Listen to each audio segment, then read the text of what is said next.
Hi friends, नमस्कार। आज हम बात करेंगे वाले, हालांकि मैं प्रॉपर्टी पे बात करता रहता हूँ, अच्छी अच्छी सलाह आपको देता रहता हूँ। आज हम बात करते हैं पुश्तैनी ज़मीन। जो पुश्तैनी ज़मीन है, बिना बंटवारे के कैसे रोका जाए। अक्सर ज़्यादातर होता क्या है कि एक परिवार में 4 भाई हैं, 5 भाई हैं, 6 भाई हैं, 2 भाई, एक से ज़्यादा भाई हैं, तो कुछ घर पे रहते हैं, कुछ बाहर सर्विस करने चले जाते हैं। जो लोग नौकरी पेशा घर से दूर हो जाते हैं, उनका अलग अपना व्यवस्था बन जाती है। तो क्या करते हैं कि अपनी ज़मीन का कुछ हिस्सा बेचने की कोशिश करते हैं, भाई बेच के अपना सेटल हो जाए वहीं पे। और जो व्यक्ति घर पे रहता है, पूरी खेती संभालता है, वो ये नहीं चाहता कि वो ज़मीन बेची जाए। यदि बेची जाए तो वो अक्सर जो भी करीब 80% यही चाहते हैं कि वो मुझे मिले, अपने आप को ही, वो दूसरे को ना बेचे। और जो चाहता है मुझे मिले, वो चाहता है कम में। और भाई भाई जहाँ तक होता है, कुछ न कुछ वजह से मतभेद जरूर होता रहता है।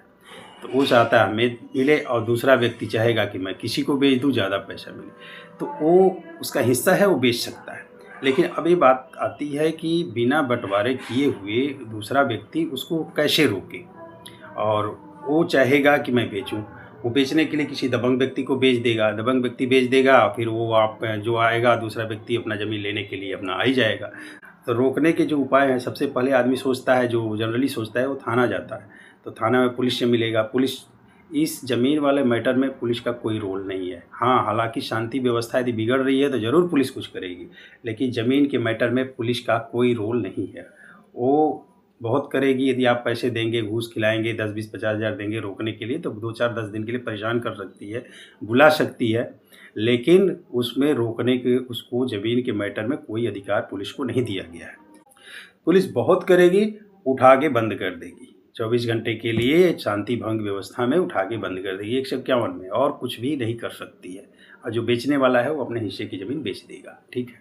अब बेच देगा, बेचने के बाद तो अलग प्रक्रिया हो जाती है। तो ये मैं आपको बता, और आपको यदि कोई दूसरा व्यक्ति यदि कोई कहता है कि नहीं यार रजिस्ट्रार ऑफिस में जाओ, वहाँ पे एक शिकायत पत्र दे दो, वहाँ से रुक जाएगी। रजिस्ट्रार ऑफिस में भी ये नहीं रुक पाएगा, आप वहाँ पे भी कंप्लेन देंगे, शिकायत देंगे, और उसका भी काम करना राजस्व इकट्ठा करना। शिकायत भी दिए भी रहेंगे तो भी रजिस्ट्री वहाँ पे हो जाएगी, उससे भी नहीं रुक पाएगा। रुकेगा वो कोर्ट से। ये ज़मीन जो भी बंटवारे वाला मैटर है, यदि आप रोकना चाहते हैं, ये होता है, ये रुकेगा सिर्फ कोर्ट के आदेश से ही रुक पाएगा। आपको करना है, कोर्ट जाना है, ठीक है। उसमें एक पार्टीशन सूट का फाइल केस करना है, एक वकील को पकड़ना है, पार्टीशन सूट केस फाइल करना है। एक केस फाइल हो जाएगी, स्टे ऑर्डर भी ले सकते हैं। वहाँ से स्टे ऑर्डर और पार्टीशन सूट का जो भी मुकदमा आपका चल रहा है, चलने लगेगा, तो ज़मीन नहीं बिकेगी। आपको वो दोनों लेके एक कॉपी थाने पे देना है, और दूसरा रजिस्ट्रार के यहाँ भी दे सकते हैं, ठीक है, या डाक से भी वहाँ पे भेज सकते हैं। ऐसे भेज देंगे। इसके बाद यदि जो रजिस्ट्री यदि आदमी कराता है दूसरा, तो वो वैध नहीं है, उसको आप कैंसिल करवा सकते हैं।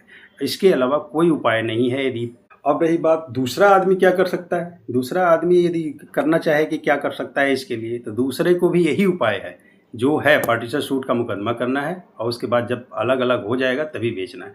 और एक उपाय और है, आपसी भाईचारा। बैठ के किसका कितना है, बैठ के आपसी भाईचारा से बंटवारा करके आप ज़मीन बेच पाएंगे।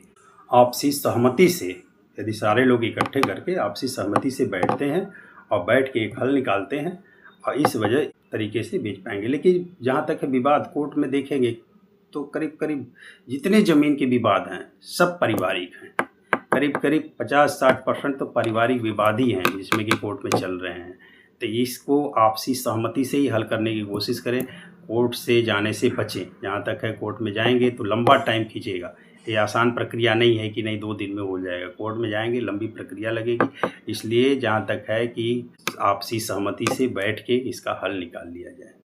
और मैं ज़मीन खरीदने वाले को भी एक सजेस्ट करता हूँ कि जब भी कोई ज़मीन को खरीदें तो एक बार ज़रूर देखें कि उस पर खतौनी पे कितने लोगों का नाम है।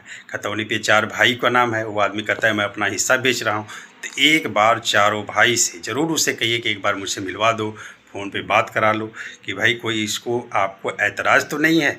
ये बात कर लेना ज़रूरी है, क्योंकि बाद में यदि ज़मीन का मैटर वो फंसेगा तो जो मैंने बताया उस विवाद में उसको भी घसीटना पड़ेगा।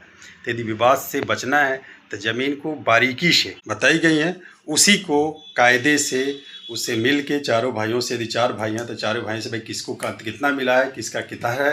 यदि किसी को कोई ऐतराज़ नहीं है तभी उसकी रजिस्ट्री कराएं। ऐसे किसी के कहने से जाके रजिस्ट्री ना कराएं, नहीं तो कानूनों के चक्रव्यूह में आप फंस सकते हैं। ठीक है, धन्यवाद।